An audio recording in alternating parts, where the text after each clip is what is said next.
Good afternoon, everyone. My name is Bert Adams, and my informative speech is a traditional way of life, also known as subsistence. Native Alaskans do not care for the word subsistence. They embrace the word our traditional way of life. This definition means that it is a part of our lives. The word subsistence was invented by the federal government when they were writing the Alaska National Interest Lands and Conservation Act, which is known as ANILCA.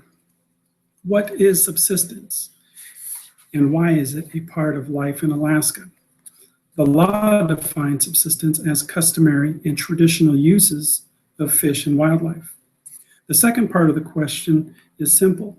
It's been a practice for over 1,000 years, and today rural Alaska communities have high cost of living, which makes it necessary for families to live off the land.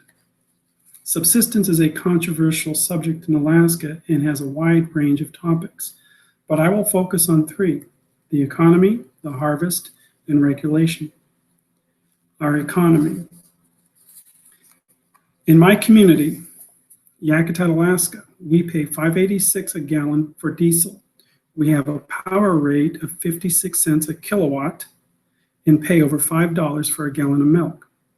We have what our community calls a cash value or land resource value economy. Cash value is going to the grocery store and purchasing food, and land resource value is harvesting food from the ocean or the river. Although subsistence has been a way of life to the native people for over 1,000 years, it's an Alaskan's right, so all residents can participate in a subsistence harvest. Our community relies on the abundance of the natural resources to help relieve the high cost of living. Harvesting resources. The harvest of the resource is abundant for all species: fish, game, marine mammals, and agriculture. In our region, the more popular resource is salmon, halibut, moose, shellfish, and the delicacy of the harbor seal and wild strawberries.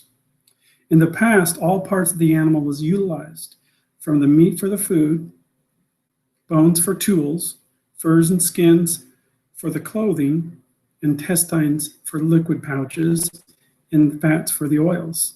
Today, most of the meat is used, furs, and fat. There are different methods for harvest depending on what you are harvesting. We use gill nets for salmon, and the length and depth would depend on if you were fishing the river or the ocean. The most common is a 20-fathom gill net for a river. This method, you would have a cork line holding up a web and a lead line to sink the web.